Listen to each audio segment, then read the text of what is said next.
So this is your very first question. Take this. This is just a question. So not a part of simply question. If I ask you that if each process Pi from I equals to 1 to 9 is coded as follows. So there are 9 processes from 1 to 9 which are coded as follows. So let's repeat this code again and again. The code for another process P10 is identical except that it uses V mutex. So rather than this P mutex, it is using V mutex in place of P mutex. What is the largest number of processes that can be inside the critical section at any moment? Try solving this question. Try to solve this question. Let's try to understand whether you have understood the concept of binary semaphore or not.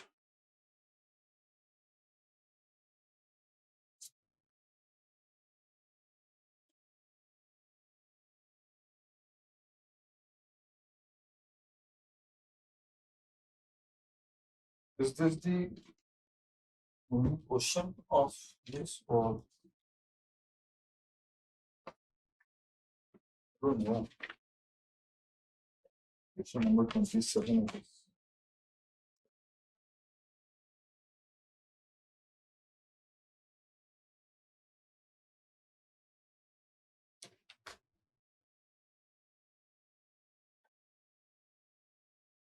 So nothing else is given in the question. Nothing else is given in the question. According to me, there must be some other information available in the question that what is the initial value of this binary semaphore? What did I say? Binary semaphore की जगह मैं mutex भी लिख सकता हूँ. Binary semaphore की जगह मैं म्यूटेक्स भी लिख सकता हूँ. So what is the initial value? What is the initial value? So mutex, that is your binary semaphore, is initialized with value 1. Let's assume that this is initialized with value 1.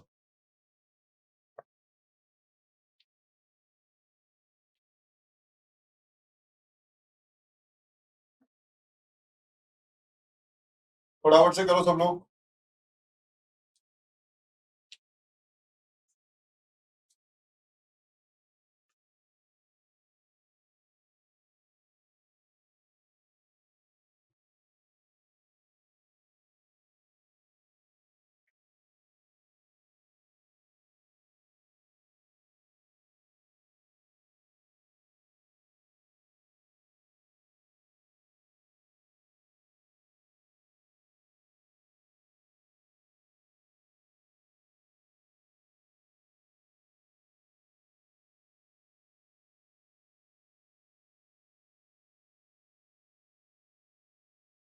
इस वाले question में answer same आएगा, लेकिन मैंने mutex को 1 से initialise किया है क्योंकि मैं इस क्वेश्चन के अंदर कुछ और भी करवाना चाहता हूँ.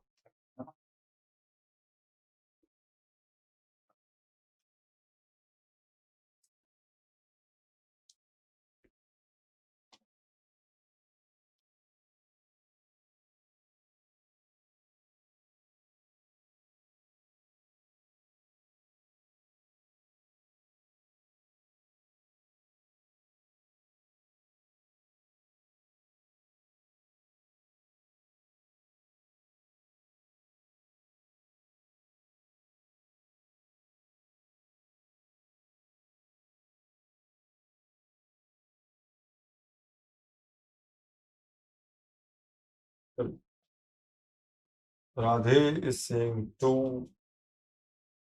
Okay, so let's try to understand the concept. आपको थोड़ा सा समझने की कोशिश करो. क्वेश्चंस बहुत आसान है. ये वाला जो क्वेश्चन है ये तो डेफिनेटली बहुत ही ज्यादा आसान क्वेश्चन है. यहाँ पर अगर मैं म्यूटेक्स को 1 से इनिशियलाइज नहीं करता हूँ तो भी आप सारी की सारी प्रोसेसेस, क्योंकि दोनों ही अप ऑपरेशन ऑन नहीं, दोनों अप ऑपरेशन नहीं है तो उस केस में ये वाला नहीं रहेगा. You have to initialize the mutex by value. You have to initialize the mutex by value 1. तो इसको समझने की कोशिश करते हैं कि क्या हो सकता है. So let's try to understand. सबसे पहले मैं उन लोगों से जिन लोगों ने पहले से क्वेश्चन सॉल्व कर रखे हैं और अगर उनको पहले से आंसर पता है तो I am not interested in their answers. बात समझ में आई?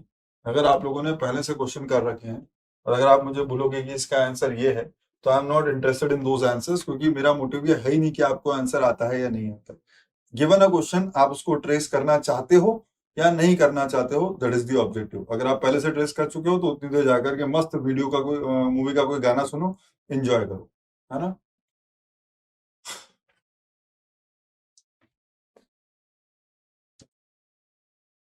भाई दिस इज कॉल्ड सिंक्रोनाइजेशन, है ना। तो यहाँ पर मजाक मस्ती का माहौल हो ही नहीं सकता। एज लॉन्ग एज सिंक्रोनाइजेशन का टॉपिक चल रहा है, यहाँ पर मजाक मस्ती चलेगी ही नहीं। तो अगर आपको मेरी किसी बात को सुनकर के बुरा लगता है कि सर ऐसे क्यों, तो हाँ, बुरा मान जाओ, है ना, कोई दिक्कत नहीं। But the idea is quite simple कि यहाँ पर कुछ लोग सिर्फ और सिर्फ सीखने के लिए बैठे हुए हैं, तो डोंट मोट guide them with your answer.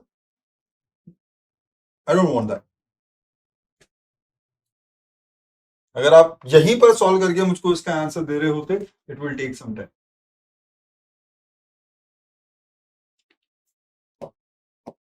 जितनी देर में तुम्हारा आंसर आया था उतनी देर में तो क्वेश्चन में पढ़ के समझ भी नहीं पाता कि कहना क्या चाह रहे हैं।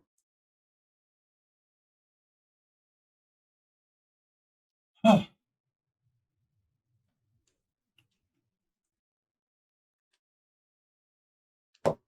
नहीं, मैं क्लास टाइमिंग चेंज नहीं करूंगा, मैं क्लास ही बंद कर दूंगा।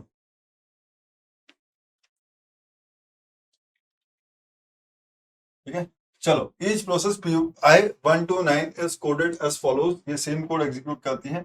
तो अगर मैं P1 to P9 के लिए कोड देखूं तो ये वाला कोड होगा जो यहाँ पर लिखा हुआ है, और P10 के लिए इस P म्यूटेक्स की जगह हमने क्या लिखा हुआ है, V म्यूटेक्स लिखा हुआ है। तो इनिशियल वैल्यू, हाँ, मैं इसीलिए बोल रहा हूँ अभी डिविलियर्स, दैट मुझे वो नहीं चाहिए, मैंने आपको ही बोला है, मुझे वो नहीं चाहिए ना। आपको आंसर आता है, अगर आपको पहले से आंसर पता है तो कोई मतलब ही नहीं है ना फिर उस चीज का, क्यों बता रहे हो।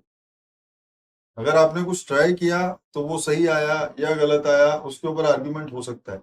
लेकिन अगर तुम्हें पहले से आंसर पता है और अब मुझे बता लो, तो आंसर तो मुझे भी पता है, क्या करूं उस आंसर का मैं। लेकिन दूसरे लोग उससे परेशान होते हैं ना कि भाई मुझे आंसर पता है, अगर इसने 10 दिया है तो शायद इसके आसपास ही कहीं जाना होगा। तो वही तो नहीं चाहिए। मैं ऑलरेडी पहले ही बोल चुका हूं कि आप लोगों को आंसर देखना ही नहीं है।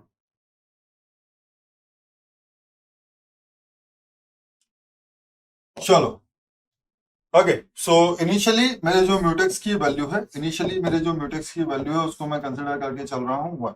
So that's the situation now. अब जो प्रोसेसेस हैं, this is my critical section, let's assume that this is my critical section. काफी बड़ा क्रिटिकल सेक्शन है। This is a single critical section. मैं कोशिश करता हूं, मुझे सिर्फ ये बताना है कि मैक्सिमम कितनी प्रोसेसेस इस क्रिटिकल सेक्शन में जा सकती हैं, क्योंकि उसने मुझसे पूछा ही ये है कि अगर ये वाली सिचुएशन कंसिडर करके चलूं तो maximum, so it is asking what is the largest number of processes that can be inside the critical section at any moment. तो अगर कोई पूछे कितनी प्रोसेस जा सकती हैं, there can be any number of processes, लेकिन मैक्सिमम कितनी प्रोसेस जा सकती हैं अगर मैं ये समझने की कोशिश करूं तो पता नहीं, 2 जा सकती थी, 3 जा सकती थी, 4 जा सकती थी, सारी की सारी जा सकती थी, मालूम नहीं, है ना। तो देखते हैं। तो सबसे पहले आपके म्यूटेक्स की वैल्यू है 1। सबसे पहले आपके म्यूटेक्स की वैल्यू है 1। नाउ द आइडिया इज, अगर कोई भी process P1 to P9 critical section में जाएगी, कोई भी process P1 to P9 critical section में जाएगी, तो वो पहले डाउन ऑपरेशन परफॉर्म करेगी। वो पहले कौन सा ऑपरेशन परफॉर्म करेगी, डाउन ऑपरेशन परफॉर्म करेगी। So if this is the process P1 to go inside the critical section, so it is old value of mutex, and once this process go inside the critical section, what is the new value of mutex? I am not saying that this process P1 is also coming out of the critical section at this point of time, but when this process P1 is going inside the critical section, at that point of time value of mutex was 1। तो अगर ये जा रहा है तो ये down operation perform करके जाएगा, तो क्या होता है, when s dot value equals to 1, वो उसको कन्वर्ट कर देगा 0 में और अपना आगे का काम करेगा। तो आगे का काम करेगा मतलब वो क्रिटिकल सेक्शन में चला जाएगा। तो इस पॉइंट ऑफ टाइम पर आपके म्यूटेक्स की वैल्यू क्या हो जाएगी, 0 हो जाएगी। तो मुझे बताओ, जब म्यूटेक्स की वैल्यू 0 है, क्या P2 टू P9 ये जो रिमेनिंग 8 प्रोसेसेस हैं, इनमें से कोई भी क्रिटिकल सेक्शन में जा सकती है? जब म्यूटेक्स की वैल्यू 0 है, क्या P2 से लेकर P9 में से जो भी प्रोसेस है उनमें से कोई भी क्रिटिकल सेक्शन में जा सकती है? नहीं जा सकती सर। क्यों? क्योंकि आपके म्यूटेक्स की वैल्यू 0 हो चुकी है। अब इसके ऊपर कोई भी प्रोसेस अगर P2 टू P9 तक कोई भी क्रिटिकल सेक्शन में जाने की कोशिश करेगी तो डाउन ऑपरेशन परफॉर्म करेगी और उसका डाउन हो जाएगा सक्सेसफुल, सॉरी उसका डाउन हो जाएगा अनसक्सेसफुल और वो प्रोसेस हो जाएगी ब्लॉक, है ना। तो इसके अलावा इसका मतलब और क्या हो सकता है? इसका मतलब इसके अलावा जो चीज हो सकती है वो ये हो सकती है कि आपके म्यूटेक्स की इस म्यूटेक्स की वैल्यू के बेसिस पे, so this is the current value of mutex. After this is the current value of mutex. इसके बाद कोई भी प्रोसेस अगर क्रिटिकल सेक्शन में जाना चाहती है तो P2 टू P9 में से डाउन ऑपरेशन परफॉर्म करके तो नहीं जा सकती। बट क्या P10 अभी भी क्रिटिकल सेक्शन में जा सकती है? यस सर, P10 तो अभी भी क्रिटिकल सेक्शन में जा सकती है, क्योंकि P10 क्रिटिकल सेक्शन में जाते टाइम कौन सा ऑपरेशन परफॉर्म कर रही है? वो अप ऑपरेशन परफॉर्म कर रही है। V correspond to up operation. तो अगर वो अप ऑपरेशन परफॉर्म कर रही है तो इस पॉइंट ऑफ टाइम पर अगर P10 क्रिटिकल सेक्शन में जाने के लिए ट्राई करती है तो क्या प्रोसेस P10 क्रिटिकल सेक्शन में जा सकती है? Yes sir, process P10 critical section में जा सकती है। जब प्रोसेस P10 क्रिटिकल सेक्शन में जाएगी, जब प्रोसेस P10 क्रिटिकल सेक्शन में जाएगी तो वो क्या चेक करेगी? जब अप ऑपरेशन परफॉर्म होता है तो मैं क्या चेक करता हूं? Q इज एम्प्टी और नॉट। तो P1 के बाद अगर किसी भी प्रोसेस ने, अगर P1 के बाद किसी भी प्रोसेस ने डाउन ऑपरेशन परफॉर्म करने की कोशिश नहीं की थी P2 से P8 में, तो अभी Q एम्प्टी होगी। और क्योंकि Q एम्प्टी है इसलिए इस पॉइंट ऑफ टाइम पर, इसलिए इस पॉइंट ऑफ टाइम पर आपके म्यूटेक्स की वैल्यू वापस से क्या हो जाएगी? 1 हो जाएगी। ठीक है। Now current value of mutex is, जो न्यू वैल्यू है उसके बेसिस पे देखूंगा तो म्यूटेक्स की वैल्यू वापस से 1 हो चुकी है। क्या अब वापस से P2 टू P8 में से जो कोई प्रोसेस थी क्या वो अंदर जा सकती है? Yes sir. अब इस बार अगर P2 अंदर जाने की कोशिश करेगी, इस बार P2 अगर अंदर जाने की कोशिश करेगी तो आपके सीमाफोर की वैल्यू को वापस से 0 कर देगी और P2 भी क्रिटिकल सेक्शन में चली जाएगी। At this point of time how many process are there in the critical section? आप बोलोगे सर 3 प्रोसेस आ गए। आप बोलोगे सर 3 प्रोसेस आ गई। अब अगर P3 टू P8 कोई भी प्रोसेस अंदर जाने की कोशिश करेगी, अब अगर P3 से लेकर के P8 तक कोई भी प्रोसेस अंदर जाने की कोशिश करेगी तो वो अंदर नहीं जा पाएगी, है ना। तो वो प्रोसेस अंदर नहीं जा पाएगी। लेकिन अब बात समझना, क्या कोई प्रोसेस बाहर आ सकती है? हाँ सर, प्रोसेस बाहर तो आ सकती है। हाँ सर, प्रोसेस बाहर तो आ सकती है। अब सुनना, अगर P1 या P2 में से कोई बाहर आए और उसकी जगह पे P3 चली भी जाए, अगर P1 या P2 में से कोई बाहर आए और उसकी जगह P3 चली भी जाए तो कोई फर्क नहीं पड़ता। क्यों? क्योंकि एक प्रोसेस बाहर आ गई, एक नई प्रोसेस अंदर चली गई, और जब वो नई प्रोसेस अंदर जाएगी तब वो वापस से वैल्यू को क्या कर देगी? सेमाफोर को 0 कर देगी। इसका मतलब नई प्रोसेस फिर से नहीं जा पाएगी जब तक कोई एक प्रोसेस बाहर नहीं आ जाती। लेकिन यहाँ पर इंटरेस्टिंग फैक्ट ये है कि ये जो प्रोसेस P10 है, ये जो प्रोसेस P10 है, अगर ये क्रिटिकल सेक्शन से बाहर आती है, अगर ये क्रिटिकल सेक्शन से बाहर आती है तो ये इस वैल्यू को 0 से कर देती है क्या? 1। इस पॉइंट ऑफ टाइम पर जब P2 ऑलरेडी क्रिटिकल सेक्शन में था, जब P2 ऑलरेडी क्रिटिकल सेक्शन में था तो मैंने यहां से इस P10 को हटा दिया और ये P10 पहले क्रिटिकल सेक्शन में थी, लेकिन अब P10 क्रिटिकल सेक्शन से बाहर आ गई। P10 क्रिटिकल सेक्शन से बाहर आ गई तो कितनी प्रोसेस बची क्रिटिकल सेक्शन में? इस पॉइंट ऑफ टाइम पर क्रिटिकल सेक्शन में प्रोसेस बची है 2। लेकिन इस प्रोसेस P10 ने बाहर आकर के इस सीमाफोर की वैल्यू को क्या कर दिया है? इसने सीमाफोर की वैल्यू को कर दिया है 1। इसने सीमाफोर की वैल्यू को कर दिया है 1। So again whatever decision is taken will be taken based on this semaphore value 1. So currently there are only 2 processes, P1 है, P2 है, और ये वाली जो P10 है ये एक्चुअल में क्रिटिकल सेक्शन से बाहर जा चुकी है। तो now there are only 2 processes, है ना।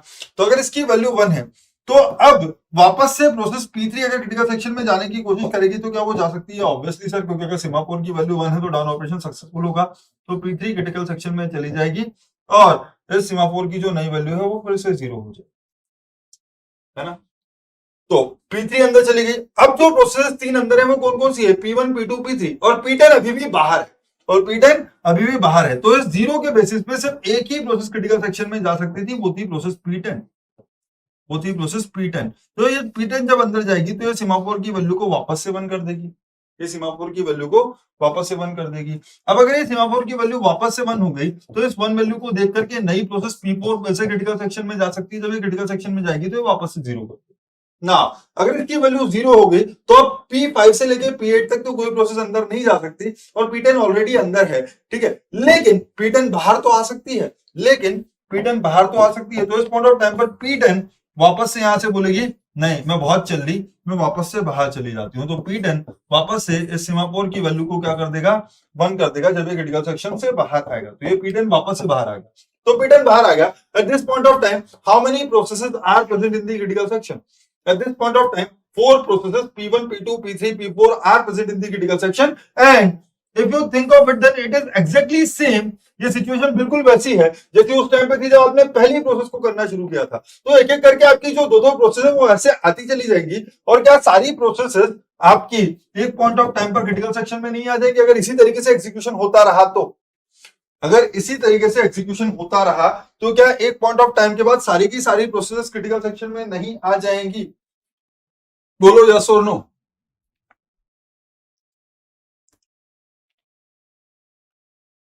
यस और नो।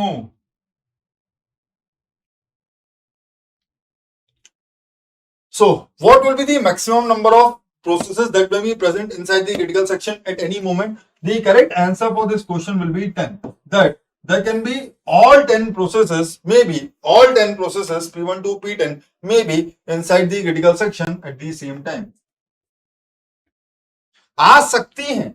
सुनो राधे, बात ये नहीं है कि P1 या P2 बाहर नहीं आ सकती, क्या P1 या P2 बाहर आ सकती हैं, लेकिन क्या ये मेरी उस नीड को सेटिस्फाई कर रही हैं जब मैं लार्जेस्ट नंबर ऑफ प्रोसेसेस को क्रिटिकल सेक्शन के अंदर चाहता हूं? क्यों? क्योंकि अगर P1 या P2 में से कोई बाहर आई, P1 या P2 में से कोई प्रोसेस बाहर आई, तो आपके P1 या P2 में से कोई प्रोसेस बाहर आई तो आपके सीमाफोर की वैल्यू उस पॉइंट ऑफ टाइम पे 1 तो हो जाएगी, लेकिन वो जो बाहर प्रोसेस आई है या तो वो या कोई दूसरी प्रोसेस जब अंदर जाएगी तो वापस से 0 कर देगी सीमाफोर की वैल्यू को। लेकिन इस 10 की ब्यूटी ये है कि अगर ये बाहर आ गया तो ये जब भी वापस अंदर जाएगा तो ये सीमाफोर को 1 करता है रादर देन 0। इसका मतलब P10 जितनी बार अंदर जाने की कोशिश करेगा, इसका मतलब P10 बाहर आकर के जितनी बार फिर से अंदर जाने की कोशिश करेगा वो उतनी ही बार एक नई प्रोसेस को अलाउ करेगा क्रिटिकल सेक्शन में जाने के लिए।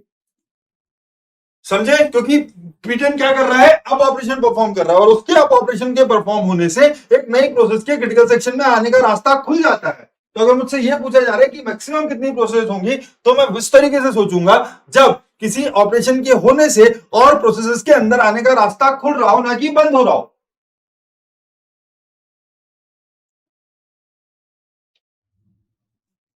Any number of time, Anish. Any number of time. Any number of time. Why? सुनो यहां पर क्या लिखा है, repeat forever. Repeat forever means this operations can continue as long as it wants and as many times it wants. तो इसका मतलब P1 to P10 भी कितनी भी बार अंदर बाहर कर सकती, P1 to P10 सारी की सारी प्रोसेसेस कितनी भी बार क्रिटिकल सेक्शन में अंदर बाहर कर सकती हैं।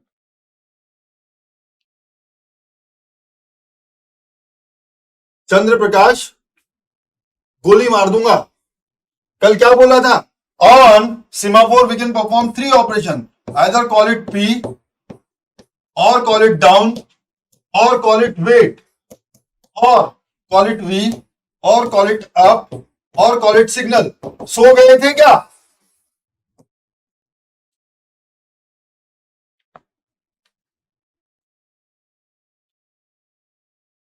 Obviously, it is based on the given code only. हाँ याद आ गया तो फिर चलो. So that's the quite easy question. Now let's try to understand कि अगर मैं प्रोसेस P10 के कोड को चेंज कर दूं, इसने जैसा बोला है वैसा नहीं, अगर मैं आपसे ये बोलता हूं कि अगर प्रोसेस P10 का कोड, अगर प्रोसेस P10 के लिए जो कोड है वो मैं लिख देता हूं यहाँ, प्रोसेस P10 कोड एग्जीक्यूट करती है रिपीट B म्यूटेक्स, और इसके बाद ये चली जाती है अपने क्रिटिकल सेक्शन में, और बाहर आते टाइम ये परफॉर्म करती है P mutex,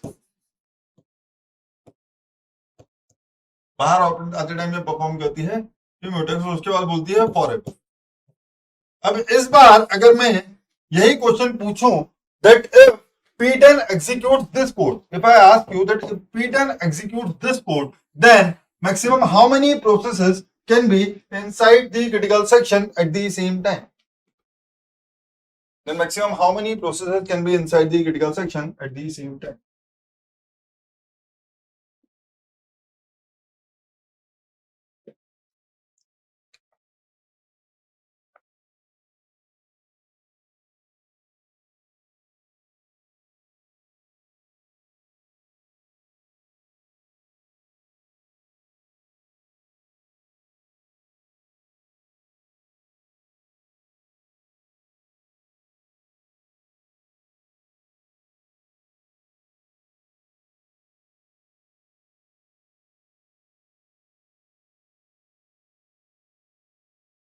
Change the question a little bit. मैंने इन्होंने जो P10 का कोड दिया था वो P10 का कोड कंसिडर नहीं कर रहे हैं, हम कुछ और कोड कंसिडर कर रहे हैं P10 के लिए जहां पर ऑपरेशन ऑब्वियसली कुछ और, मतलब मैं सब चीजों को चेंज कर रहा हूँ। इस बार मैक्सिमम कितनी प्रोसेसेस क्रिटिकल सेक्शन के अंदर हो सकती है?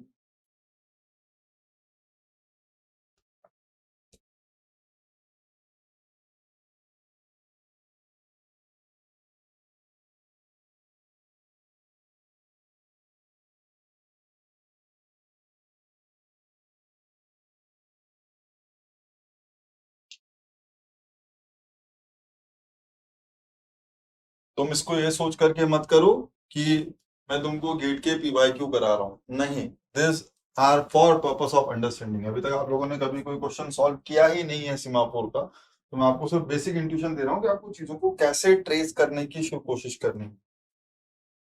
राधे, आपने किस प्रोसेस को सबसे पहले क्रिटिकल सेक्शन में डालने की कोशिश की? राधे, आपने किस प्रोसेस को सबसे पहले क्रिटिकल सेक्शन में डालने की कोशिश की?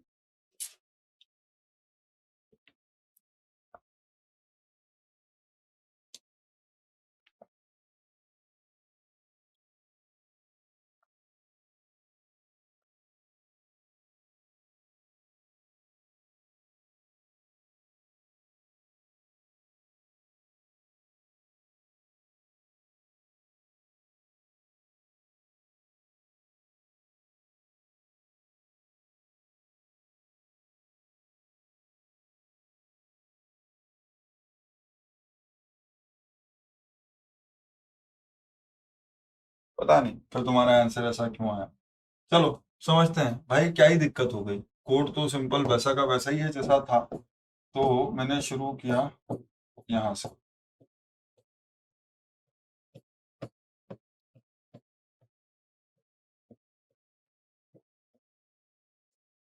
जाने दो, ये आगे की कहानी है। नाउ इस पॉइंट ऑफ टाइम पर जब प्रोसेस P1 अंदर गई तो आपके इस पॉइंट ऑफ टाइम पर जब प्रोसेस P1 अंदर गई तो उस पॉइंट ऑफ टाइम पर म्यूटेक्स की वैल्यू हो गई 0। जब म्यूटेक्स की वैल्यू 0 है तो P2 टू P8 P9 में से तो कोई भी प्रोसेस अंदर नहीं जा सकती। तो इस पॉइंट ऑफ टाइम पर मैं सिर्फ एक ही प्रोसेस को क्रिटिकल सेक्शन में भेज सकता था और वो थी प्रोसेस P10। जब प्रोसेस P10 क्रिटिकल सेक्शन में जाती तो उस पॉइंट ऑफ टाइम पर जब प्रोसेस P10 क्रिटिकल सेक्शन में जाती तो उस पॉइंट ऑफ टाइम पर आपके सेमाफोर की वैल्यू हो जाती 1। आपकी सेमाफोर की वैल्यू हो जाती 1। नाउ अब बात समझना, इस पॉइंट ऑफ टाइम पर प्रोसेस P10 क्रिटिकल सेक्शन के अंदर है, सेमाफोर की वैल्यू हो गई है 1। नाउ जब सेमाफोर की वैल्यू 1 है तो P2 टू P9 में से कोई भी प्रोसेस अंदर जा सकती है। आपने बोला कि P2 तुम अंदर चली जाओ, उस पॉइंट ऑफ टाइम पर क्रिटिकल सेक्शन उस पॉइंट ऑफ टाइम पर सेमाफोर की वैल्यू वापस से हो गई 0। उस पॉइंट ऑफ टाइम पर सेमाफोर की वैल्यू वापस से हो गई 0। अब मुझे ये बताना, जब P1 P2 and P10 already critical section में है, जब P1 P2 and P10 already critical section में है, तो क्या P3 टू P9 में से कोई भी प्रोसेस क्रिटिकल सेक्शन से बाहर आ सकती है? तो सॉरी, क्रिटिकल सेक्शन में जा सकती है। जब ये तीनों प्रोसेस क्रिटिकल सेक्शन में है तब क्या P3 टू P9 में से कोई भी प्रोसेस क्रिटिकल सेक्शन में जा सकती है? नहीं जा सकती, क्योंकि करंट वैल्यू क्योंकि जो करंट वैल्यू है आपके सीमाफोर की वो 0 है और P3 टू P9 अंदर जाने से पहले डाउन ऑपरेशन परफॉर्म करेंगे और सक्सेसफुली अंदर नहीं जा सकते। अब मुझे ये समझना, क्या P10 क्रिटिकल सेक्शन से बाहर आ सकती है? क्या P10 क्रिटिकल सेक्शन से बाहर आ सकती है? नहीं सर, P10 भी क्रिटिकल सेक्शन से बाहर नहीं आ सकती। क्यों नहीं आ सकती? क्योंकि P10 क्रिटिकल सेक्शन से बाहर आते टाइम डाउन ऑपरेशन परफॉर्म करती है और उसका ये डाउन ऑपरेशन अनसक्सेसफुल हो जाएगा। इसका मतलब P10 सक्सेसफुली बाहर आ ही नहीं सकती। ठीक है, तो इसका मतलब अब कोई नई प्रोसेस P3 टू P9 अंदर नहीं आ सकती। अब कोई नई प्रोसेस इस सिचुएशन में कोई प्रोसेस P3 टू P9 अंदर नहीं आ सकती और P10 बाहर नहीं जा सकती। तो अब P3 टू P9 में से किसी एक को अंदर लाने का सिर्फ एक तरीका होगा, वो क्या? P3 टू P9 में से किसी को अंदर लाने का सिर्फ एक तरीका हो सकता है, बोलो क्या? कि P1 या P2 में से कोई बाहर चला जाए। सिर्फ क्या तरीका हो सकता है? कि P1 या P2 में से कोई बाहर चला जाए। तो अगर P1 या P2 में से कोई बाहर चला गया, जैसे रिज्यूम क्यों बोलता हूं, P1 भैया तुम चले जाओ, तो अगर P1 बाहर चला गया तो इसकी वैल्यू हो जाएगी 1, इसकी वैल्यू हो जाएगी 1 और उस पॉइंट ऑफ टाइम पर आपके पास क्रिटिकल सेक्शन में रह जाएंगी प्रोसेसेस 2।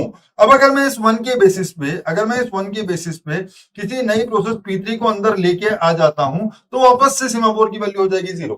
इसका मतलब अल्टीमेटली सिचुएशन कुछ नहीं बदली, P1 की जगह P3 आ गया।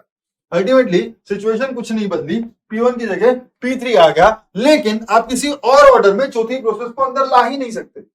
आप किसी और ऑर्डर में चौथी प्रोसेस को अंदर ला ही नहीं सकते। इसका मतलब इस वाले केस में अगर मैं इस कोड को P10, अगर ये वाला कोड एग्जीक्यूट करता हो तो क्रिटिकल सेक्शन के अंदर एक एट अ टाइम कितनी प्रोसेस हो सकती हैं?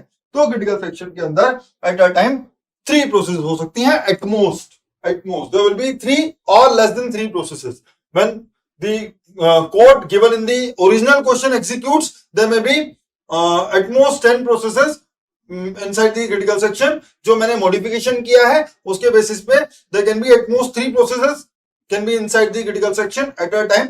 अब आप बोलोगे सर फिर बाइनरी सीमाफोर को यूज करने का फायदा क्या हुआ? सर बाइनरी सीमाफोर को यूज करने का फायदा क्यों हुआ? क्योंकि सीमाफोर का यूज करके तो हम म्यूचुअल एक्सक्लूजन चाहते थे ना। सीमाफोर का यूज करके तो हम म्यूचुअल एक्सक्लूजन चाहते थे। इसका मतलब कि आप सीमाफोर यूज करोगे तो एक बार में एक से ज्यादा प्रोसेस क्रिटिकल सेक्शन में नहीं होंगी। हाँ, यही तो मोटिव था कि अगर आप सीमाफोर का यूज करोगे, binary semaphore is a solution to achieve the mutual exclusion. यही तो पढ़ रहे हैं नतीजे से, है ना? तो अगर वो सॉल्यूशन है म्यूचुअल एक्सक्लूजन को अचीव करने के लिए, तो अगर मैं बाइनरी सीमाफोर का यूज कर रहा हूं तो फिर एक से ज्यादा प्रोसेस क्रिटिकल सेक्शन में क्यों है?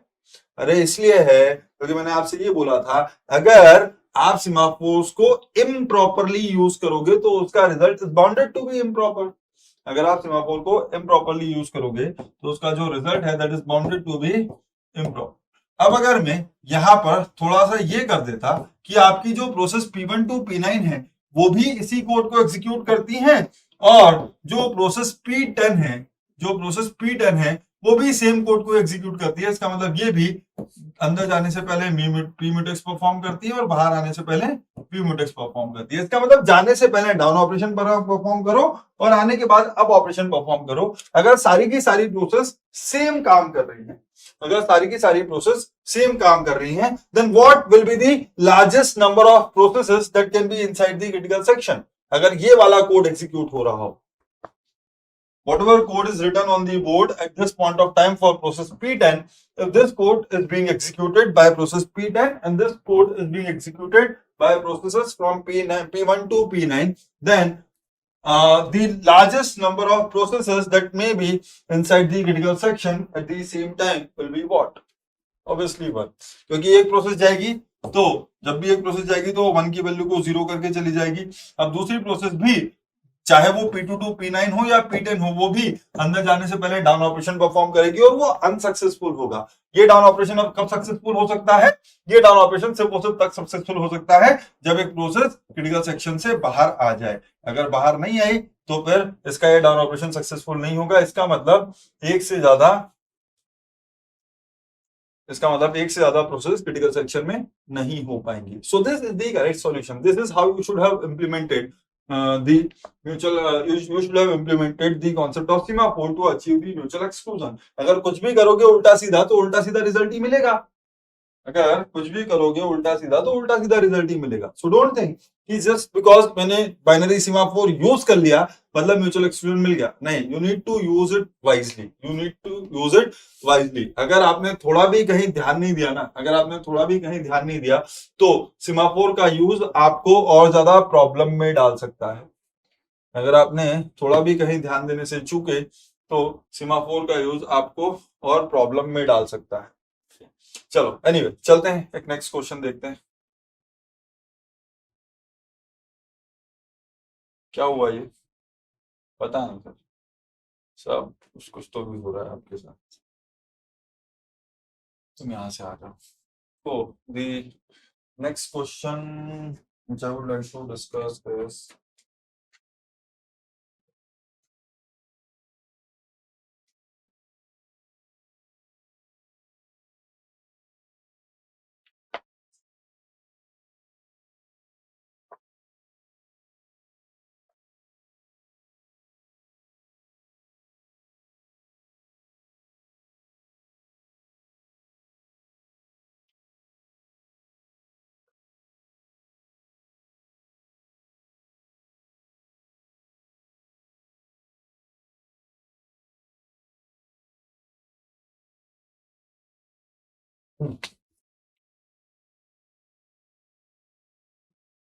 ये कर लेते हैं।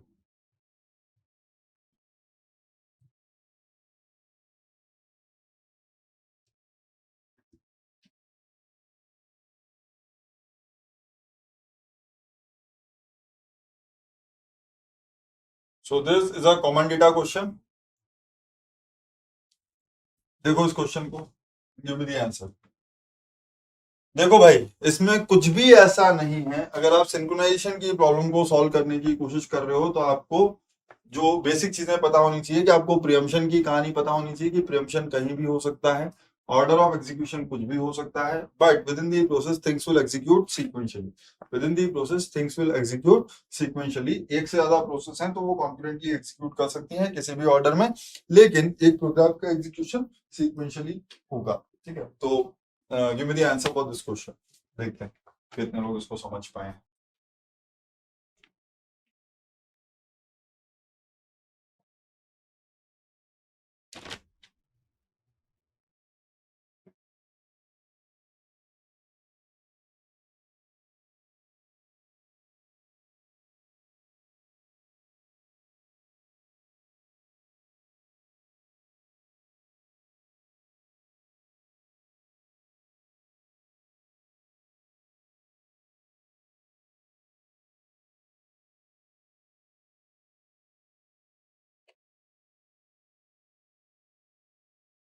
चलो बताओ।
बोलो भाई क्या हुआ।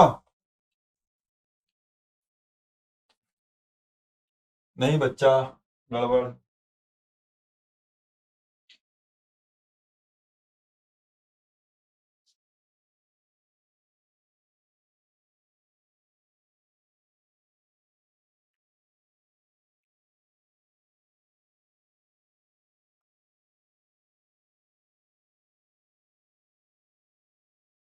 हम्म, गलत है।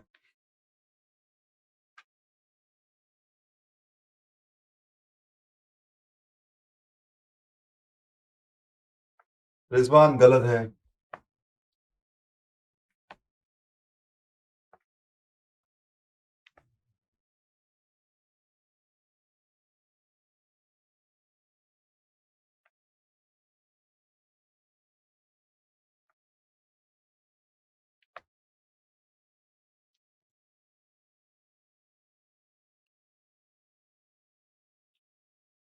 चलो लेट्स ट्राई टू अंडरस्टैंड, है ना, इसको समझने की कोशिश करते हैं। बहुत इजी है। सबसे पहले ये समझो कि क्वेश्चन को अच्छे से समझो। Suppose we want to synchronize two concurrent processes P and Q using binary semaphores S and T, so you have two different semaphores S and T. The code for the process P and Q is this. Now synchronization statements can be inserted only at point W, X, Y and Z. So आपको जो synchronisation के statement डालने हैं वो आप या तो आप कहाँ डाल सकते हो, तो W, X, Y and Z in places पे डाल सकते हो। Now which of the following will always lead to an output? Which of the following, आप W, X, Y, Z को किस तरीके से लगाते हो, that such that it will always lead to an output starting with this zero. So these are in the while loop, therefore this codes will get executed infinitely. ये जो codes हैं ये बार बार इन्फिनिटली एग्जीक्यूट होते रहेंगे। लेकिन यहाँ पर जो इंफॉर्मेशन गिवन है वो क्या है कि आपका जो आउटपुट है वो इसी से स्टार्ट होता है। इसका मतलब सबसे पहले 2 0 आएंगे, उसके बाद 2 1 आएंगे, फिर 2 0 आएंगे, फिर 2 1 आएंगे, फिर 2 0 आएंगे, फिर 2 1 आएंगे एंड सो ऑन। इस तरीके से चीजें चलती रहती है। इसका मतलब आउटपुट स्टार्टिंग विथ दिस, इसका मतलब इसके अलावा कुछ और आउटपुट हो ही नहीं सकता। इसके अलावा कुछ और आउटपुट हो ही नहीं सकता। इसका मतलब ना तो आपका आउटपुट 1 1 से स्टार्ट कर सकता है, इसका मतलब ना तो आपका आउटपुट ऐसा कुछ हो सकता है, because this will be wrong, और ना ही आपका आउटपुट ऐसा कुछ हो सकता है कि 4 0 आ जाए, नहीं आपका आउटपुट ऐसा कुछ हो सकता है कि 4 0 एक साथ आ जाए, नहीं आपके आउटपुट में 4 1 एक साथ आ सकते हैं। तो ये जो टाइप की सिचुएशन है दिस आर नॉट अलाउड। तो सबसे पहले आपको ये देखना पड़ेगा कि इसका मतलब सबसे पहले 2 0 आएंगे। 0 कौन प्रिंट कर रहा है, देखो भाई 0 कर रहा है प्रोसेस P प्रिंट। इसका मतलब इससे पहले कि प्रोसेस Q एग्जीक्यूट करना शुरू करे, सुनना, इससे पहले कि प्रोसेस Q एग्जीक्यूट करना शुरू करे प्रोसेस P एग्जीक्यूट करना शुरू करनी चाहिए। इसका मतलब प्रोसेस P के एग्जीक्यूट करने से पहले प्रोसेस Q का एग्जीक्यूशन नहीं हो सकता, क्योंकि अगर प्रोसेस Q पहले एग्जीक्यूट कर गई तो आपकी स्ट्रिंग 1 1 से स्टार्ट हो जाएगी and that is not allowed. Yes और नो, आपकी स्ट्रिंग 1 1 से स्टार्ट हो जाएगी and that is not allowed. इसका मतलब ये जो चचा है अगर ये पहले एग्जीक्यूट करने की कोशिश करते भी हैं, अगर ये पहले एग्जीक्यूट करने की कोशिश करते भी हैं, तो यहां पर इनका ये वाला जो ऑपरेशन है अनसक्सेसफुल होना चाहिए until P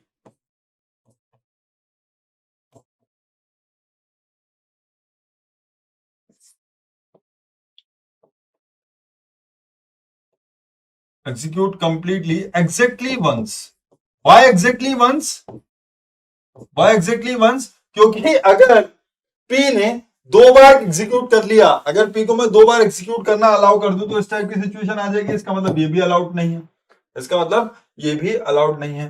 तो अगर ये प्रोसेस Q पहले एग्जीक्यूट करना चाहती है, अगर ये प्रोसेस Q पहले एग्जीक्यूट करना चाहती है, तो सबसे पहले ये वाई पर जो भी ऑपरेशन परफॉर्म करे वो अनसक्सेसफुल हो जाना चाहिए।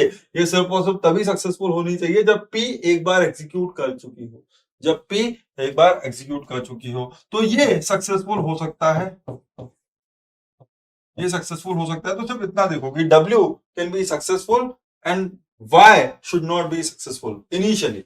Initially the idea is W should be successful and Y should not be successful. तो आप में से जितने लोगों ने आंसर ए या सी दिया, आप में से जितने लोगों ने आंसर ए या सी दिया, आप में से जितने लोगों ने आंसर ए या सी दिया उनको यहाँ पर ये समझ में आना चाहिए कि आपके आंसर इसलिए गलत हैं क्योंकि ऑप्शन ए में टी जो है वो इनिशियलाइज हो रहा है 1 से, ऑप्शन ए में टी इनिशियलाइज हो रहा है 1 से, और यहां पर भी ऑप्शन सी में भी टी की जो वैल्यू है वो इनिशियली 1 है।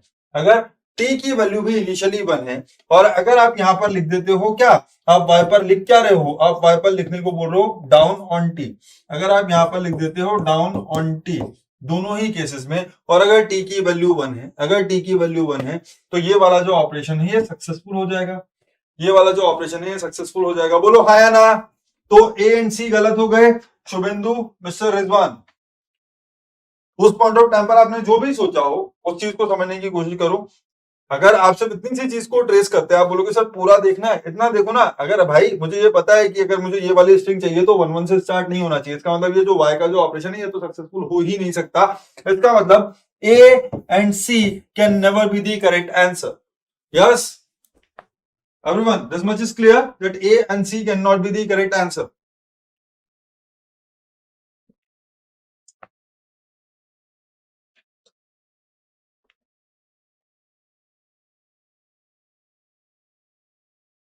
अरे बोल तो दिया करो यार,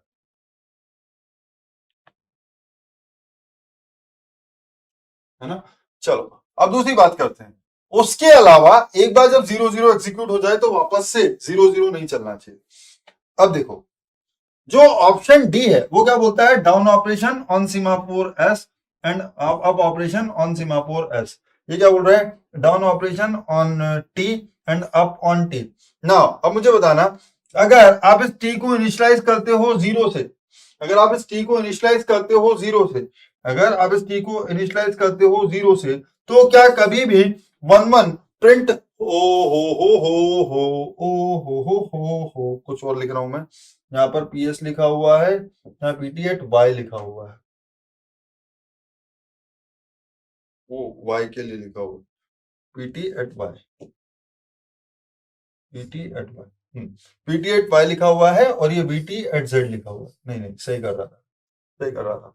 तो अगर मैं यहाँ पर PT लिख रहा हूं Y पर, और अगर T की इनिशियल वैल्यू 0 है, अगर T की वैल्यू इनिशियल वैल्यू 0 है, और अगर आप P का कोड देखो, अगर आप P के अंदर कौन कौन सी पोजीशन है, W एंड X, अगर आप P का कोड देखो तो पोजीशन कौन कौन सी है, W एंड X। तो W पे आप सीमाफोर S के ऊपर काम कर रहे हो और X पे भी आप सीमाफोर S के ऊपर काम कर रहे हो। इसका मतलब आपका प्रोसेस P कभी इस सीमाफोर T के ऊपर अब ऑपरेशन परफॉर्म ही नहीं कर रहा।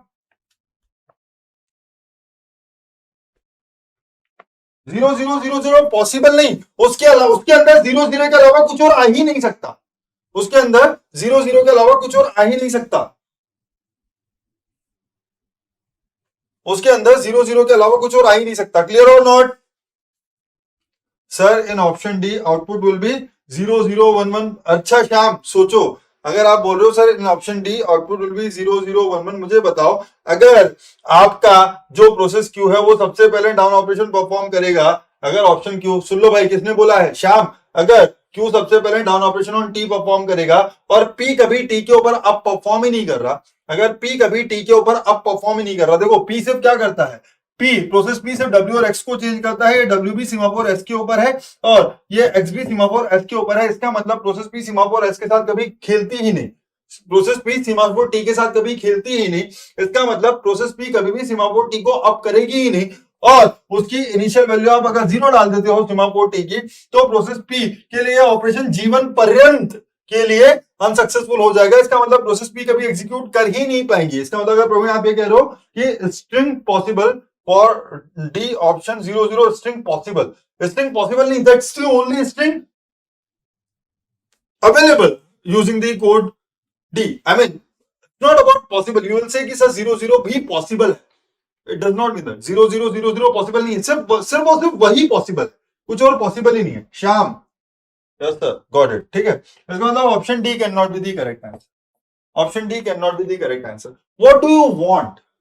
आप चाहते ये हो, आप चाहते ये हो कि पहले प्रोसेस पी चले एक बार, पहले प्रोसेस पी चले एक बार, और उसके चलने से पहले, उसके चलने से पहले अगर प्रोसेस क्यू चलने की कोशिश करे, अगर उसके चलने से पहले, तो मैं तो ये भी नहीं बोलता हूं, एक बोलता हूं चले और एक बोलता हूं ना चले, ये दो सीमाफोर है, चले सीमाफोर, ना चले सीमाफोर। मुझे नहीं पता यहाँ क्या लिखा था, मुझे सिर्फ ये पता था कि इतना करना है। तो मैं ये चाहता हूं कि प्रोसेस क्यू पहले ना चले, तो अगर मैं डाउन ऑपरेशन परफॉर्म करूं, अगर मैं डाउन ऑपरेशन परफॉर्म करूं प्रोसेस ना चले पे, तो ये होना चाहिए अनसक्सेसफुल, तो ये होना चाहिए अनसक्सेसफुल। इसका मतलब ये ना चले जो है ये इनिशियलाइज होना चाहिए 0 से, ये ना चले इनिशियलाइज होना चाहिए 0 से, और ये जो प्रोसेस पी है क्योंकि इसको चलना है, तो जब ये चले प्रोसेस पे चले तो ये होना चाहिए सक्सेसफुल। इसका मतलब ये चले इनिशियलाइज होना चाहिए 1 से, है ना। ना इतना तो हो गया, लेकिन ये चले चले चलते ही रह सकते हैं, तो बोले ना ना ऐसे कैसे चले, चले चले तो चले, लेकिन जब बाहर आए तो खुद के लिए रास्ता ना खोले, क्योंकि अगर इसने यहां पर अप भी इस सी के ऊपर कर दिया, इसने यहां अप भी अगर सी के ऊपर कर दिया, then you can have more, you can have the number of zeros executing, or you can have the number of zeros printing more than twice in a sequence. So you don't want that to happen. तो बोलोगे चलो ठीक है, तुम एक बार चल लिए, तो उसके बाद जब तुम चल लिए तो जो ना चल पा रहे थे वो चले। इसका मतलब आप जो अप ऑपरेशन परफॉर्म करोगे वो किसके लिए करोगे कि भाई जो ना चल पा रहे हैं वो चले। तो जब आप एक बार ये 2 जीरो प्रिंट कर लोगे और उसके बाद ये ना चले चलेगा, अप होगा, तो इसका जो डाउन ऑपरेशन है वो सक्सेसफुल हो जाएगा, इसका डाउन ऑपरेशन सक्सेसफुल हो जाएगा ना। इसका मतलब ये 2 1 प्रिंट होंगे। अब सुनना, जब ये 2 1 प्रिंट होंगे तो उसके बाद ये भी कोई ना कोई अप ऑपरेशन परफॉर्म करने की कोशिश करेगा।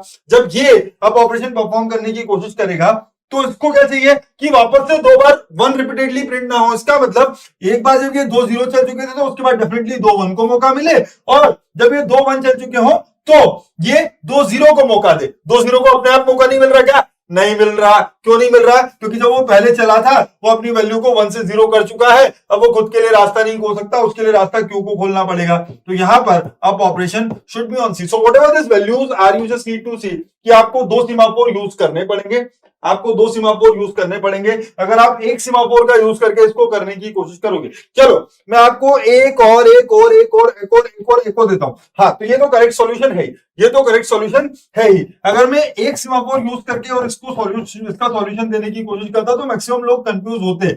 आईआईटी वाले थोड़े अच्छे लोग थे, उन्होंने 2 अलग अलग सीमाफोर दिए, 2 अलग अलग वैल्यू दी, उन्होंने 2 अलग अलग सीमाफोर दिए, 2 अलग अलग वैल्यू दी। अगर वो यहां पर बोलते कि यूज सीमाफोर एस, यहां पर भी यूज सीमाफोर एस, यहां पर भी यूज सीमाफोर एस, और यहां पर भी यूज सीमाफोर, ओहो, यहां पर भी use semaphore S. So what will happen in this particular situation? इस वाली सिचुएशन में क्या होगा? हाँ मोहम्मद रिजवान, 2 मिनट में हो पाएगा। मैं आपको बहुत सारी एक्स्ट्रा चीजें बता रहा हूं, आप कुछ एनालाइज करने की कोशिश ही नहीं कर रहे हो, आप ना गलत बात कर रहे हो। रिजवान, आपने क्या बोला? सर इतना सारा एनालिसिस 2 मिनट में हो पाएगा। अरे मैं अगर सिर्फ आंसर में इंटरेस्टेड होता ना, अगर मैं सिर्फ आंसर में इंटरेस्टेड होता तो ये 1 मिनट से ज्यादा का क्वेश्चन नहीं था। क्यों? सबसे पहली चीज, आपका जो क्यू है वो स्टार्ट नहीं करना चाहिए। That's the idea. सीमाफोर में आपको यही देखना है कि ऑर्डर ऑफ एग्जीक्यूशन क्या है, इट्स ऑल अबाउट प्रीएम्पशन, है ना।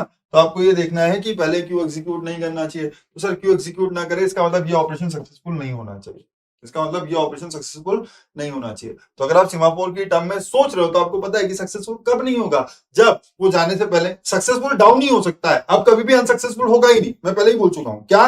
Up operation is always successful, up operation is always successful. तो अप लगा करके तो आप किसी को जाने से रोक ही नहीं सकते, तो अप के बारे में तो भूल जाओ।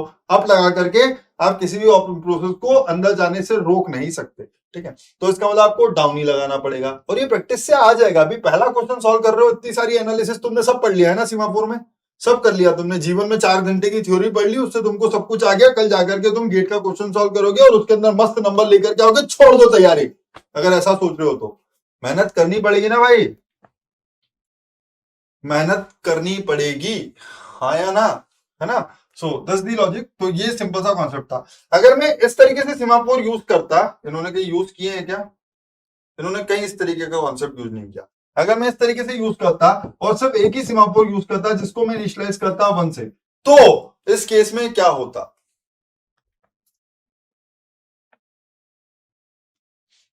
अगर मैं ये सीमाफोर यूज करता तो आंसर क्या होता?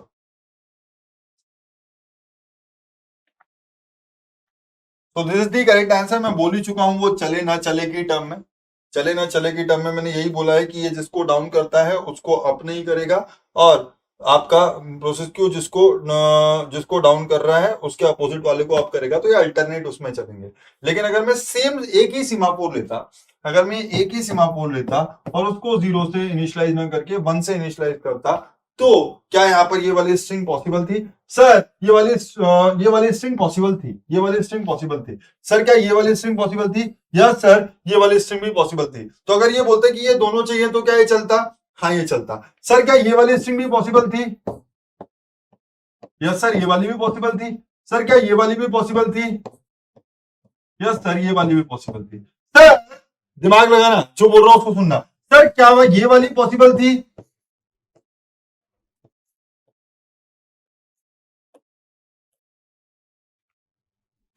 सर क्या ये वाली पॉसिबल थी?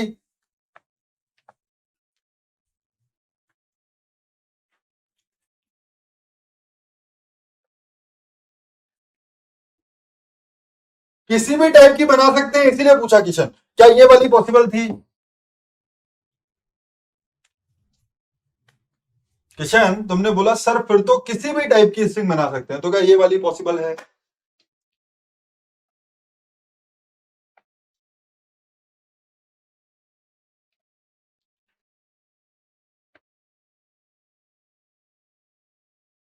जिसको नहीं समझ में आ रहा है उससे पूछ रहा हूं Kishan. No sir, that's the idea. क्या? ठीक है, मान लिया कि पी कितनी भी बार चल सकता है, क्यू कितनी भी बार चल सकता है। सुन लो, मतलब अगर मैं सेम सीमाफोर यूज कर लेता, अगर मैं सेम सीमाफोर यूज कर लेता तो होता क्या, पी कितनी भी बार चल सकता है सर, कोई दिक्कत नहीं सर। एक बार क्या, दो बार क्या, हजार बार चले, पी पी पी पी ही चल सकता है जीवन भर।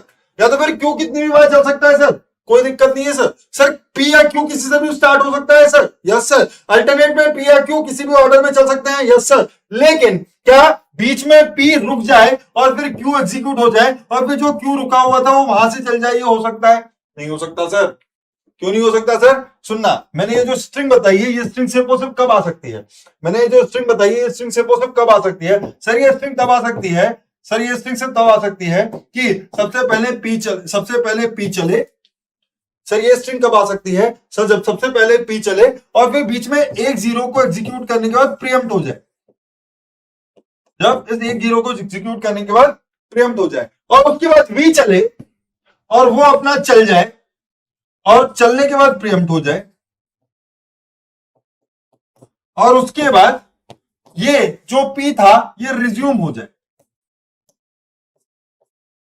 इसका मतलब ऑर्डर क्या हो, सबसे पहले ये यहां पर प्रीएम्प्ट हो, दूसरा ये चले, तीसरा ये यहां प्रीएम्प्ट हो, चौथा ये रिज्यूम हो। क्या ये हो सकता है? नहीं सर, ये नहीं हो सकता। सर क्यों नहीं हो सकता? क्योंकि अगर पी चला तो वो इस एस की वैल्यू को क्या कर चुका होगा, वन से। सर वो इस एस को जीरो कर चुका होगा। नाउ अगर ये बीच में प्रीएम्प्ट हो भी जाता है, अगर ये बीच में प्रीएम्प्ट हो भी जाता है और प्रोसेस क्यू अगर बोलती है मैं चलूंगी, तो बोलेगा डाउन तो तुमको सीमाफोर पे ही करना पड़ेगा, डाउन तो तुमको सीमाफोर पे ही करना पड़ेगा। तो ये जो प्रोसेस पी है, तो ये जो प्रोसेस क्यू है, ये डाउन ऑपरेशन परफॉर्म करते टाइम हो जाती ब्लॉक। इसका मतलब अगर प्रोसेस पी एक बार अपना एग्जीक्यूशन शुरू कर चुकी है, अगर प्रोसेस पी एक बार अपना एग्जीक्यूशन शुरू कर चुकी है, तो वो तब तक प्रोसेस क्यू अपना एग्जीक्यूशन शुरू नहीं कर सकती। अगर प्रोसेस पी एक बार अपना एग्जीक्यूशन शुरू कर चुकी है तो प्रोसेस क्यू तब तक अपना एग्जीक्यूशन शुरू नहीं कर सकती जब तक प्रोसेस पी अपना एग्जीक्यूशन कंप्लीट करके बाहर ना आ जाए और वापस से अपना एग्जीक्यूशन स्टार्ट ना करे। अगर करना चाहे तो वो कर सकती है। इसका मतलब जब प्रोसेस पी इसका मतलब जब प्रोसेस पी इस रीजन में है, तब आपकी प्रोसेस क्यू का एग्जीक्यूशन स्टार्ट नहीं हो सकता। Certain bounded wait is not guaranteed but mutex should provide. Hariom, bounded waiting is not guaranteed. Okay, bounded waiting is not guaranteed, लेकिन mutex will provide the bounded waiting if you implement or if you use the semaphores properly। कितनी बार बोलूं प्रवीण, अगर तुम्हारे solution में खोट है तो सिमाफोर को गालियां मत दो, है ना। अगर तुम्हारे सॉल्यूशन में खोट है तो सिमाफोर को गालियां मत दो, सीधा सा लॉजिक है। अगर आपने इस तरीके से एक ही सिमाफोर का यूज करके दो प्रोसेस की अलग चीज को इंप्लीमेंट कराने की कोशिश की है तो काम नहीं करेगा। क्लियर है? Chandra Prakash sir, initially one and initially zero का मीनिंग एक बार और बता दीजिए। क्या बताऊं बेटा, तुम कहां थे कल की क्लास में, कहां थे कल की क्लास में? अगर सिमाफोर की वैल्यू वन होगी तभी उसके ऊपर डाउन ऑपरेशन सक्सेसफुल हो सकता है। अगर सिमाफोर की वैल्यू जीरो है तो उसके ऊपर डाउन ऑपरेशन सक्सेसफुल नहीं होगा। ठीक है, अगर सिमाफोर की वैल्यू वन है, अगर उसको वन से इनिशियलाइज करूंगा तभी सक्सेसफुल डाउन ऑपरेशन परफॉर्म कर पाऊंगा। अगर मैंने इनिशियलाइज ही जीरो से कर दिया तो उसके ऊपर कोई भी डाउन ऑपरेशन सक्सेसफुल हो ही नहीं सकता जब तक कि कोई और प्रोसेस अप ऑपरेशन परफॉर्म ना कर दे। और अगर आप पहले किसी प्रोसेस को बोल रहे हो कि अप ऑपरेशन परफॉर्म कर दो, तो आपने अपने लिए गड्ढा खोल दिया, क्योंकि वो प्रोसेस कितनी बार अप ऑपरेशन परफॉर्म कर सकती है। श्यामलाल भारद्वाज, मैं बहुत अच्छा हूं।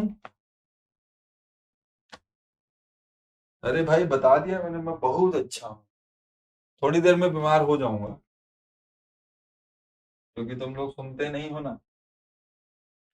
क्लियर है भाई सबको? चलो, तो I hope this is not a single question. मैं आपसे गेट में आया हुआ क्वेश्चन डिस्कस नहीं कर रहा हूँ, डोंट से कि सर इसका आंसर भी है, नॉट इंटरेस्टेड। आंसर से मुझे जीवन में आज तक फर्क पड़ा ही नहीं। तुमको क्या कुछ सीखने मिला तो क्वेश्चन सॉल्व करते, नहीं तो भाड़ में जाना, है ना। चलो, let's look at question number 17, sorry 16, the second part of this question.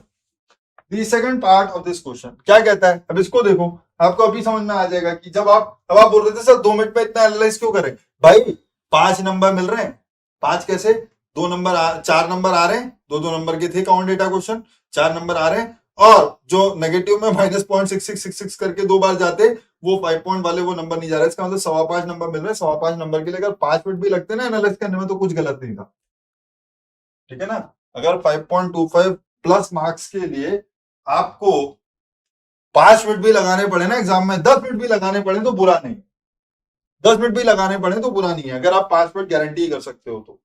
अगर आपको कॉन्सेप्ट के ऊपर भरोसा है और आपको लगता है कि ये क्वेश्चन मैं निकाल दूंगा और इससे मुझे 4-5 नंबर मिल जाएंगे, तो 10 मिनट लगा लो, कोई दिक्कत नहीं। उतना टाइम देता है क्योंकि गेट आप, पता है होता क्या है, 5 या 7 मिनट लगाना प्रॉब्लमेटिक नहीं है। अगर आप एक क्वेश्चन में 5-7 मिनट लगा भी देते हो तो वो दिक्कत नहीं है। बट आपने क्वेश्चन वैसा चूज किया हो कि आप कॉन्फिडेंट हो, आपने क्वेश्चन वैसा चूज किया हो कि आप कॉन्फिडेंट हो कि आप ये नंबर ले आओगे। क्योंकि अगर 7-8 मिनट लगाने के बाद आपको कॉन्फिडेंस नहीं आया ना कि मेरा आंसर सही है, 7-8 मिनट लगाने के बाद आपको कॉन्फिडेंस इस चीज पे नहीं आया कि मेरा आंसर कि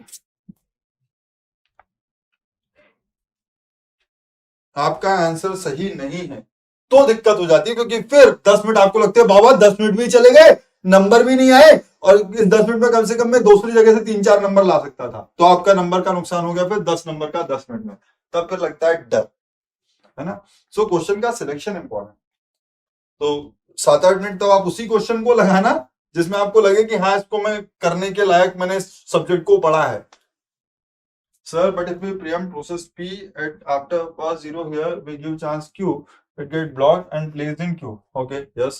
After execution of P process, क्या लिखने की कोशिश कर रहे हो तुम? Q, it get blocked and placed in Q. Yes. After execution of P process complete, it should unblock process Q from block Q. हाँ तो करेगी ना भाई, उससे क्या बुराई होगी।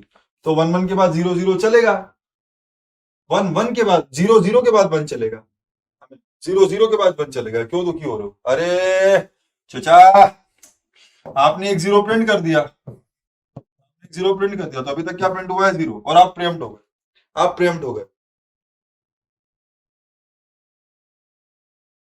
ओ 0-0 is possible, it does not mean that every time it will be possible, it's the order. अगर पी के बाद फिर से पी चल जाए, अगर पी के बाद फिर से पी चल जाए, देन 0-0-0-0 इज पॉसिबल। अगर पी जब चल रहा था उस टाइम पर क्यू चलने की रिक्वेस्ट कर दे, तो पहले 2-0 के बाद 1-1 आएगा ही आएगा, कोई नहीं रोक सकता, क्योंकि बाउंडेड वेटिंग की बात हो रही है। इसने अगर उस इसका मतलब order in which process are requesting उसकी बात हो रही है, order in which processor are requesting उसकी बात हो रही है। समझ गए ना बात को। तो यहां पर कहानी सिर्फ इतनी है कि अगर ये दोनों पीपीपीपी की तरीके से बात कर रहे हैं, तो यहां पर ये प्रोसेस कितनी भी बार चल सकती है, यहां पर ये प्रोसेस कितनी भी बार चल सकती है, but as long as Q ने रिक्वेस्ट कर दिया सेम म्यूटेक्स के ऊपर, एज लॉन्ग एज क्यू ने रिक्वेस्ट कर दिया सेम म्यूटेक्स के ऊपर, सेम सीमाफोर के ऊपर, तो Q will get a chance. अगर क्यू उसने रिक्वेस्ट कर दिया सेम सीमाफोर के ऊपर, तो Q is bounded to get a chance, क्योंकि सीमाफोर को अगर आप इस ऑर्डर में लोगे तो बाउंडेड वेटिंग देगा कि अगर सेम सीमाफोर यूज कर रहे हो। ठीक है, आपका ऐसा एक्सप्लेन करने के बाद 200% कॉन्फिडेंस आ गया, आएगा ही ना बाबा। उस चीज को समझो कि वो टाइमिंग इंपॉर्टेंट नहीं है। अब इस चीज को देखो, क्वेश्चन नंबर 16 कहां, अरे यार हटाओ ना इसको, इस क्वेश्चन को देखो, क्या आंसर है इसका, फटाफट आंसर दो ना बाबा, कहां लगे हो। क्वेश्चन नंबर 16 का आंसर दो, सबको आता है।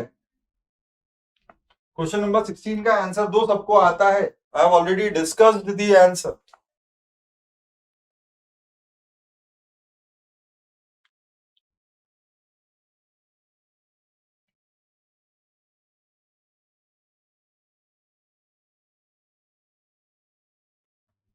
एक मिनट, सबसे पहले तो मुझे लगता है कि क्वेश्चन में एरर है, मुझे लगता है कि क्वेश्चन में एरर है। क्यों? जहां तक मुझे ये क्वेश्चन याद है, सुनना, जहां तक मुझे ये क्वेश्चन याद है, जहां तक मुझे ये क्वेश्चन याद है, जहां तक मुझे ये क्वेश्चन याद है, उस चीज को समझना। जहां तक मुझे ये क्वेश्चन याद है, please cross check from some from any website. जहां तक मुझे ये क्वेश्चन याद है, ये होना चाहिए था 0 1 रेस पावर n, और उसके बाद फिर से एक 0 होना चाहिए था, और यहां पर 1 0 रेस पावर n, और फिर से एक 1 होना चाहिए था, जहां पर ये जो n है इसकी वैल्यू ऑड है। क्वेश्चन चेक करो फटाफट, एक बार क्वेश्चन चेक करो, फटाफट से एक बार क्वेश्चन चेक करो, please kindly check the question. ऐसा ही है ना ये, मुझे जहां तक याद है, क्योंकि मैं बोल रहा हूँ ना ये वर्कबुक मेरी नहीं है भाई, तो प्लीज माफ कीजिएगा, मुझे इसके ऑर्डर को चेंज करना है, और वो आज हो जाएगा, कल अपलोड हो जाएगी। आज ये ऑर्डर चेंज हो जाएगा, कल वर्कबुक अपलोड हो जाएगी, लेकिन आज सिर्फ मुझे वैसे भी प्रैक्टिस के लिए क्वेश्चन देखने थे, इसलिए मैं बेसिक क्वेश्चन देख रहा हूँ। एक्चुअल में जो डिस्कशन होगा वो कल की क्लास में होगा। If until Q is not attempt to access critical section, then 0 0 is possible, but if Q is trying to access, right, correct Praveen।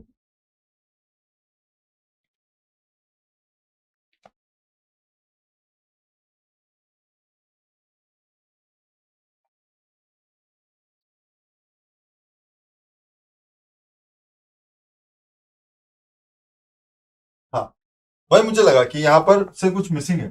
ठीक है मिल गया। अरे ठीक है ना भाई, तो मैं पीडीएफ नीचे से ही तो लेके आया हूँ, मैंने घर में थोड़ी छापी है। मैं जो पीडीएफ लेके आया हूँ वो नीचे से ही लेके आया हूँ, मैंने नहीं छापी है। लेकिन जहां तक मुझे याद है, this will be the correct question, this will be the correct question, so there should be extra 0 here and there should be extra 1 here. कल आपको जो मिलेगी उसमें करेक्शन हो जाएगा, डोंट वरी, कल आपको जो मिलेगी उसमें करेक्शन हो जाएगा। लेकिन यहाँ पर ये जो क्वेश्चन है ये गलत है, यहाँ पर ये जो क्वेश्चन है ये गलत है, लास्ट ईयर का ही है, कुछ कर नहीं सकते। So which of the following ensures that the output string never contains a substring from 0 1 raised power n 0 और 1 0 raised power n। सर आप गुस्सा मत करो, I am just trying to clarify my doubt. मैंने कब बोला कि मैं गुस्सा कर रहा हूँ? मैंने कब बोला कि मैं गुस्सा कर रहा हूँ? गुस्सा तो मैं परसों किया था जब तुम मेरी बात सुने नहीं थे। आज थोड़ी कर रहा हूँ, आज नहीं कर रहा हूँ, परसों किया था जब तुम मानने को तैयार ही नहीं थे। ठीक है भाई, क्वेश्चन नंबर 16, क्वेश्चन के अंदर थोड़ा सा करेक्शन है, now give me the answer.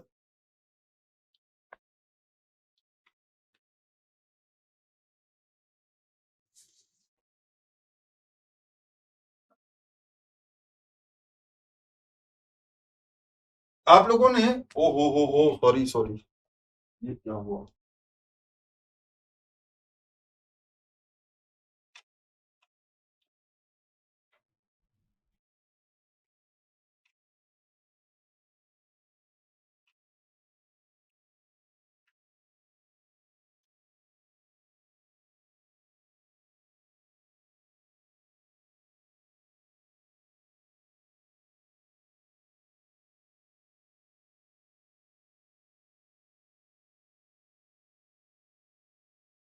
Rupam N यहाँ पर बोला है, n is any positive integer. अगर आपने अभी पूछा है तो मैं बहुत देर से चैट ही नहीं देख पा रहा था, मुझे दिख ही नहीं रही थी, मुझे लगा कि कोई कुछ बोल ही नहीं रहा है, मुझे लगा सारे यूट्यूब पे आकर के देख रहे हैं, क्योंकि यहाँ पर प्रॉब्लम चलती है, लेकिन वो स्क्रॉल नहीं हुआ था, इसलिए I was not able to see the messages on live app, sorry for that.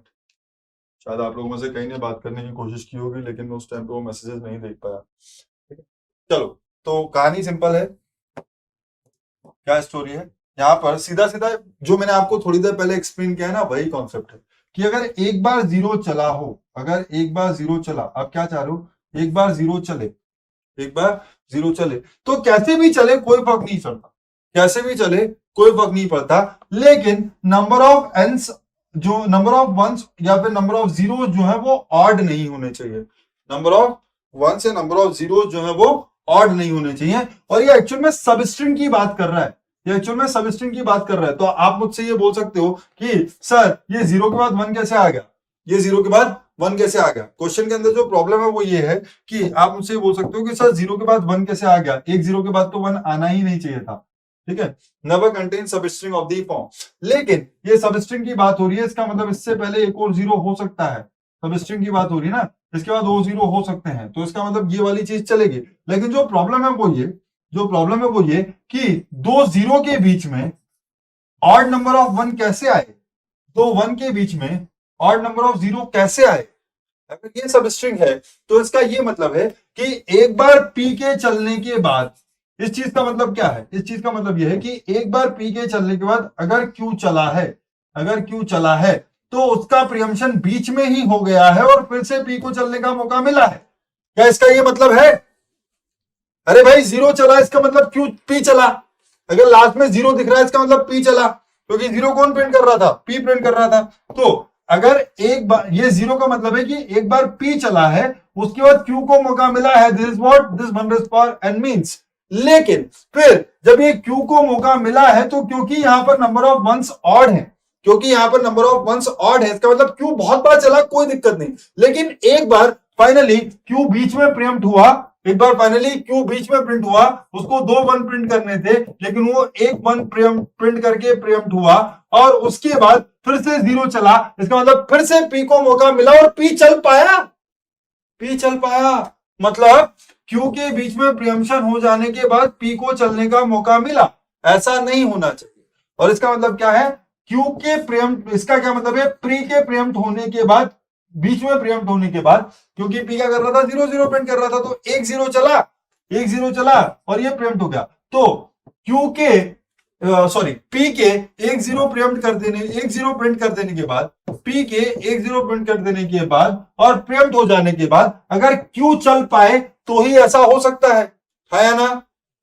तो इसका मतलब ये बोल रहा है कि which of the following will ensure that the output string never contains such substrings, the output never contains such substring। तो ये सब तभी पॉसिबल है कि अगर P चल रहा हो और बीच में प्रियम्प्ट हो जाए और Q को ना चलने दूं। अगर P चल रहा हो और एक जीरो प्रिंट करके और प्रियम्प्ट हो जाए, उस पॉइंट ऑफ टाइम पर अगर Q को ना चलने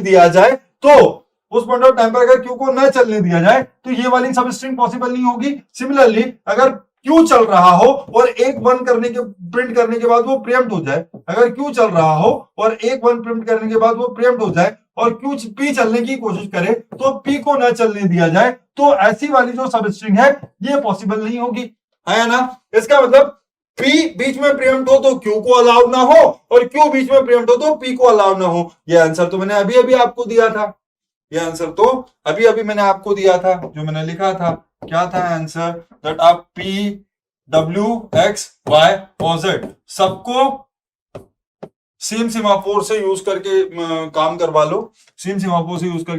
लो, all the strings are possible. लेकिन सिर्फ एक चीज नहीं हो पाएगी, क्या, कि number of zeros odd number of times print हो जाए या number of ones odd number of time print हो जाए एनीवेयर इन दी सबस्ट्रिंग, है ना।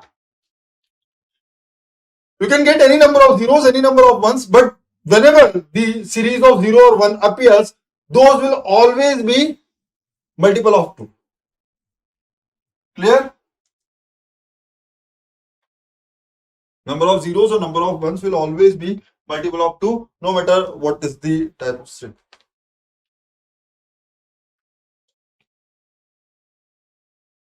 Hence analysis was beneficial, क्योंकि वो जो चीज हमने वहां सोची उसने दो नंबर यहां दे दिए। तो अगर आप क्वेश्चन को रीड कर रहे थे तो ये जनरली जब भी कॉमन डेटा क्वेश्चंस आते थे तो इनमें 6-7 मिनट लगना बुरा नॉर्मल सी बात थी। अगर कॉमन डेटा क्वेश्चन आता था तो 6-7 मिनट लगना नॉर्मल सी बात थी, और वो 6-7 मिनट आपके पहले क्वेश्चन को सॉल्व करने में ही लग जाते थे। वो 6-7 मिनट आपको पहले क्वेश्चन को ही सॉल्व करने में लग जाते थे, क्योंकि अगर आपने पहला क्वेश्चन सही तरीके से अप्रोच कर लिया तो सेकंड का आंसर ऑलरेडी आपके पास होता था। अगर आपने पहले क्वेश्चन में तुक्का मारा तो फिर सेकंड समझ में नहीं आता।